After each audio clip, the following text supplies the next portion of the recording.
It was an important day in the yard. Everyone was busy and excited, making notes and taking photographs.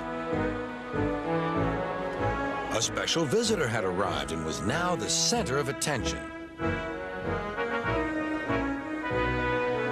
"Who is that?" whispered Thomas to Duck. "That," said Duck proudly, "is a celebrity." "A what?" asked Percy. "A celebrity is a very famous engine," replied Duck. "Driver says we can talk to him soon." "Oh," said Thomas, "he's probably too famous to even notice us." Just then, Gordon arrived.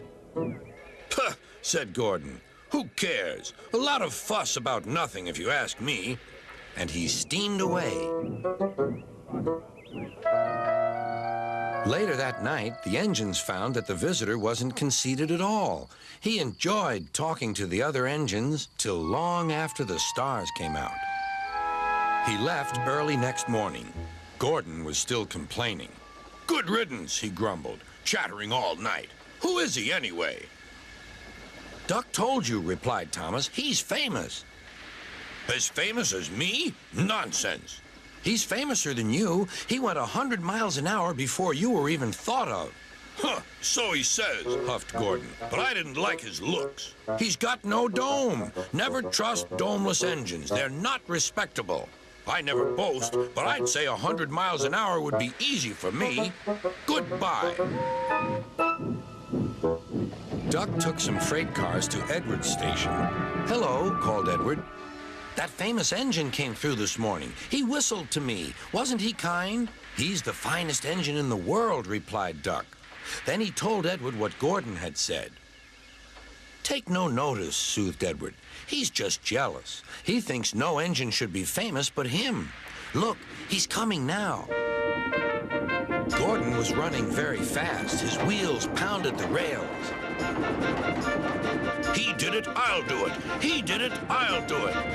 Gordon's train rocketed past and was gone. "He'll knock himself to bits," chuckled Duck.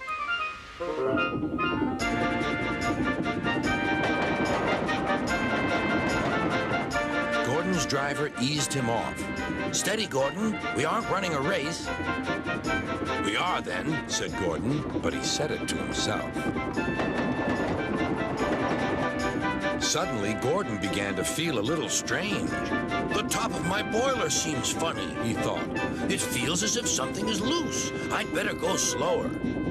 But it was too late. On the viaduct, they met the wind. It was a teasing wind which blew suddenly in hard puffs.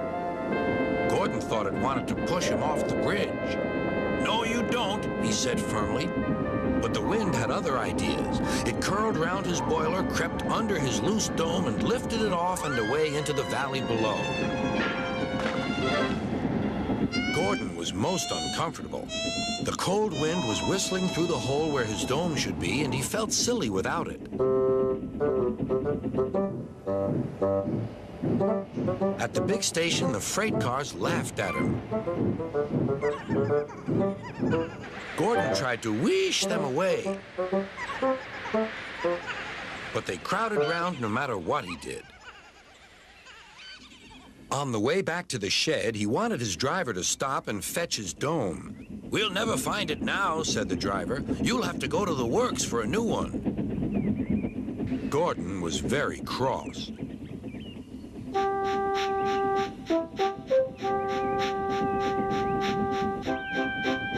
"I hope the shed is empty tonight," he huffed to himself. But all the engines were there waiting. "Never trust domeless engines," said a voice from somewhere behind him. "They aren't respectable."